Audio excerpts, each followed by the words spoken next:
Bro Devara 2 Pushpa 3 వస్తాయా? పుష్ప 2 ఇండియాలోనే కాదు వరల్డ్ వైడ్ గా బాక్స్ ఆఫీస్ ని షేక్ చేస్తుంది. అల్లు అర్జున్ సుకుమార్ కాంబినేషన్ లో వచ్చిన ఈ సినిమా 1000 కోట్లు సాధించేలాగే ఉంది. ఇప్పటికే ఆ ఫిగర్ కి చాలా దగ్గరగా వచ్చింది. ఇదే ఏడాది టాలీవుడ్ నుంచి విడుదలైన మరో బిగ్గెస్ట్ మూవీ దేవరా పార్ట్ 1. ఈ సినిమా కూడా 500 కోట్లు దాకా కలెక్ట్ చేసింది. అయితే దేవరా పార్ట్ 2 ఉంటుందని ఆల్రెడీ మేకర్స్ అయితే అనౌన్స్ చేశారు.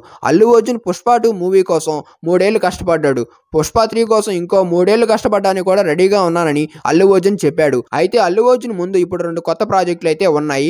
వీటిలో ఒకటి త్రివిక్రమ్ మూవీ, మరోవైపు సుకుమార్ త్వరలోనే రామ్ చరణ్ తో ఓ సినిమా చేయబోతున్నాడు. అల్లు అర్జున్ సుకుమార్ వారి కమిట్మెంట్స్ పూర్తి చేసేసరికి కనీసం 2-3 సంవత్సరాలు పడుతుంది. కానీ పుష్ప 2కి వచ్చిన రెస్పాన్స్ ని బట్టి చూస్తుంటే makers Pushpa the rampage shooting ని 2025లోనే ప్రారంభించేలా ఉన్నారు. నార్త్ ఆడియన్స్ పుష్ప మేనియా నుంచి ఇప్పటి వరకు బయటకు వచ్చేలాగా కనిపించడం లేదు. పుష్ప 3లో విజయ్ దేవరకొండ కూడా కనిపించనున్నట్టు ఒక హింట్ అయితే ఇచ్చేశారు. పుష్ప 3 పై ఇంకా హైప్స్ అయితే పెరిగిపోయాయి. ప్రతి పార్టుతో పుష్ప బాగా అలరిస్తోంది కాబట్టి ఇంకో పార్ట్ కోసం ప్రేక్షకులు ఎక్కువ సమయం వెయిట్ చేయకపోవచ్చు. దీన్ని దృష్టిలో ఉంచుకొని సుకుమార్ కూడా పుష్ప 3ని త్వరగా పూర్తి చేయొచ్చు.